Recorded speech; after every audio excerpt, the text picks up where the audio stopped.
kalau dia dulu membawa nama besar kakaknya, otomatis kakaknya dong yang masukin dia gitu. Nah ini udah beberapa kali kakaknya memasukkan dia ke PH yang sama, itu nggak jebol. Alhamdulillah Aditya Zoni sekarang mendapatkan film perdananya, dan Aditya nanti bakal syuting di Jayapura dan Timika dimulai pada tanggal mungkin 20 Januari sampai 25 Februari di Jayapura. Nah, Mami sebagai manajemen bagaimana membangun karir Aditya Zoni dari awal? Dari awal banget, benar-benar dari awal banget. Bagaimana membangunnya ya tentunya dia harus bisa menghargai membangun itu gimana ya maksudnya ya. Intinya Adit itu Mami bangun, maksudnya Mami pupuk dari kecil, Mami sekolahin acting, terus casting gitu. Jadi nggak gampang dia sampai menjadi aktor sekarang, itu nggak gampang sih. Tapi kan dia membawa besar nama kakaknya juga nih. Oh enggak, salah. Enggak. Jadi justru kalau dia dulu membawa nama besar kakaknya, otomatis kakaknya dong yang masukin dia gitu. Nah ini udah beberapa kali kakaknya memasukkan dia ke PH yang sama, itu nggak jebol. Itu lewat Mami. Mami kan manajemen artis ya, banyak anak-anak di situ. Dan manajemen itu selalu punya cara masing-masing bagaimana cara menaikkan anaknya, mengembangkan karirnya.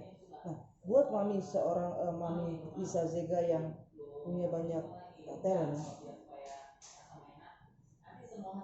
sah-sah aja kasih yang namanya setting seperti atau ini, atau Mami lebih ke yang lu tim harus kasih tunjuk bakat lu.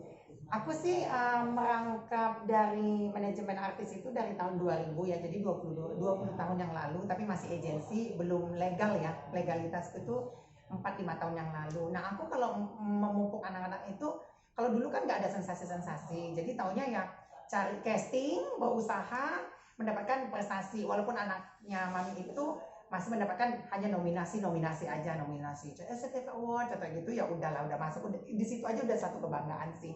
Jadi kalau untuk ke sensasi, nah kalau sekarang itu ada artis-artis yang sensasi yang udah naik, Mami pegang ada kayak Osmeli kayak gitu kan, ada Dewi Vesta, ada beberapa gitu yang dipegang. Tapi sebagian orang yang sudah naik berdasarkan hasil kerja dia dari nol sampai dia mendapatkan prestasi, itu nggak akan Mami buat dia sensasi gitu.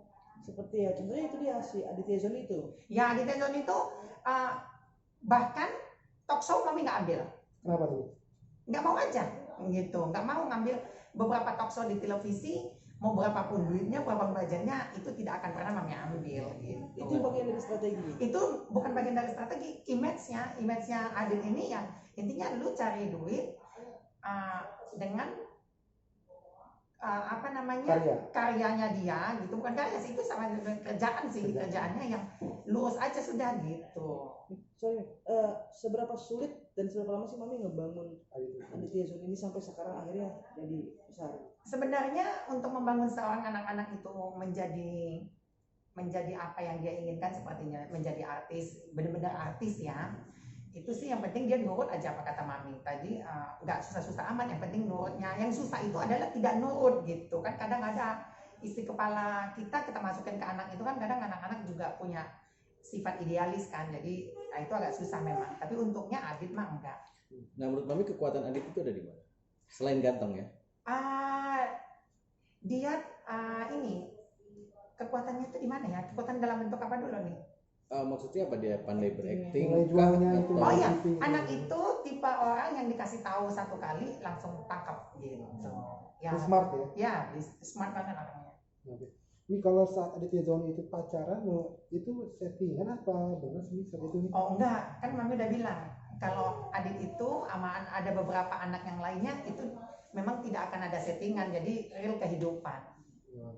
Saat dia dekat dengan cewek, dia ngomong masih ke Mami gitu? Oh pasti, Mami kalau nggak setuju pun pasti mereka tahu. Semua, bukan hanya Adit aja, ada Dendi, ada siapa, pasti semua ngomong kok. Nah sebagai manajer ya, manajer dia, sampai seberapa jauh Mami menghandle hidup mereka? Jadwal, pergi kegiatan, semua harus report atau untuk kerjaan aja? Kalau jadwal otomatis callingan masuk ke Mami ya.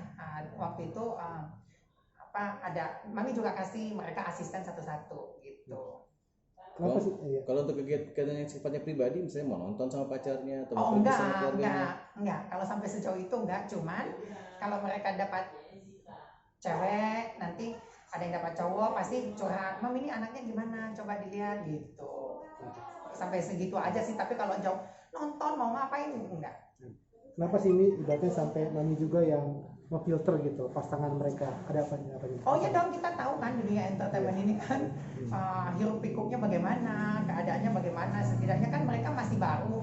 Kalau mami kan udah agak melanglang buana ke sana ke sini, jadi tahulah nanti takutnya dapat yang begini. Bukan anakku itu bagus banget supaya dapat yang lebih bagus, enggak. Setidaknya menghindari hal-hal yang tidak diinginkan. Terakhir nih, sedekat apa sih sampai dekat tuh?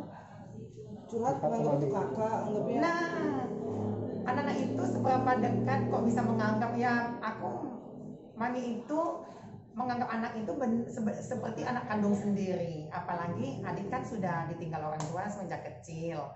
Ada juga yang anak-anak merantau itu kan sudah nggak punya ibu, jadi tempat bersandarnya ya mami gitu loh. Jadi mereka pasti curhat tanpa dikasih tahu pun, pasti dengan hati mereka itu, mam nanti ini gini gitu.